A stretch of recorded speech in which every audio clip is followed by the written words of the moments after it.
ne pas trop idéaliser des origines.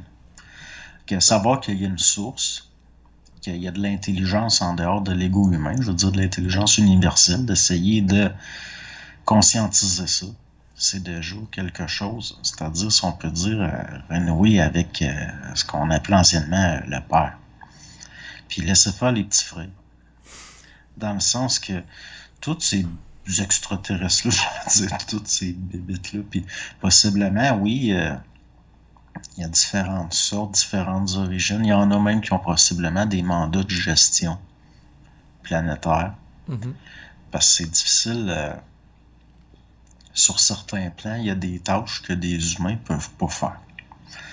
Donc c'est peut-être géré par des intelligences pas vraiment humaines, là, tout à fait, mais rattachées à la planète pareil. Là. Mais peux-tu me donner un exemple de tâches qu'un être humain peut pas faire qui serait déléguée à une intelligence extraterrestre?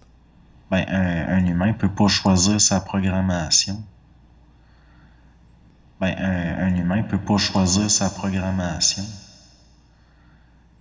Dans le sens, il y a certaines affaires liées à la programmation des âmes puis de l'incarnation que l'âme peut pas faire ça.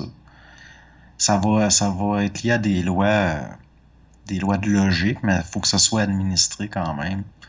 Ah, Dans le dans le sens sens que que, tant que l'individu est inconscient, un peu comme un enfant, il est sous tutelle psychique.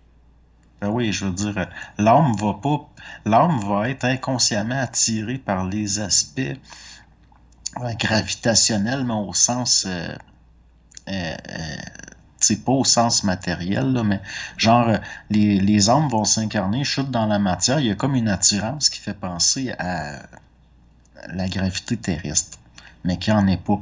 C'est un mouvement inconscient. Donc, les âmes sont pas conscientes. Dans le sens, une âme désincarnée, c'est comme une feuille au vent. Là.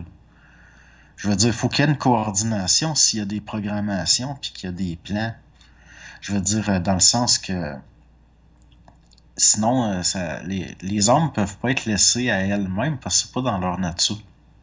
Donc, possiblement qu'il y a des niveaux d'intelligence Ben, qui vont qui... suppléer au manque d'intelligence d'âme en voie d'évolution dans le sens qu'ils n'ont pas intégré le processus de la fusion avec l'esprit. Moi, j'ai l'impression que la majorité des interférences sont faites par des êtres de d'autres dimensions que d'êtres sur le plan physique. Mais là, quand tu es attaché à l'évolution d'une planète, habituellement, tu sais pas à te promener sur les autres tant que ça. Là. Je veux dire, aussi, il y a des lois, dans le sens que la planète ici, pour qu'on vive ce qu'on vit collectivement, au niveau des âmes, puis tout, ça viendrait bouleverser tout, là. Je veux dire, l'être humain, il a besoin de se sentir tout seul. Il faut qu'il se questionne à savoir est-ce que je suis tout seul dans l'univers? Bien sûr qu'il ne l'est pas. Mais le fait qu'il se questionne, Mhm. est-ce que je suis tout seul dans l'univers, ça vient le former. Ça vient l'individuer, ça vient le faire. Il y a certaines parties qui vont se densifier, puis là, on quitte la mécanique de l'âme pour aller vers un individu de plus en plus.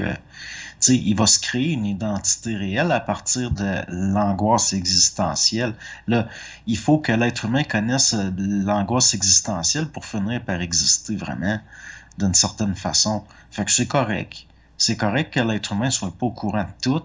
Sinon, ça viendrait. C'est pour ça qu'à mes yeux, ils disent, ah ben là, il y a une quarantaine, ils n'ont pas le droit de se montrer. Ben heureusement, je veux dire, on n'est pas prêt. Le monde n'est pas.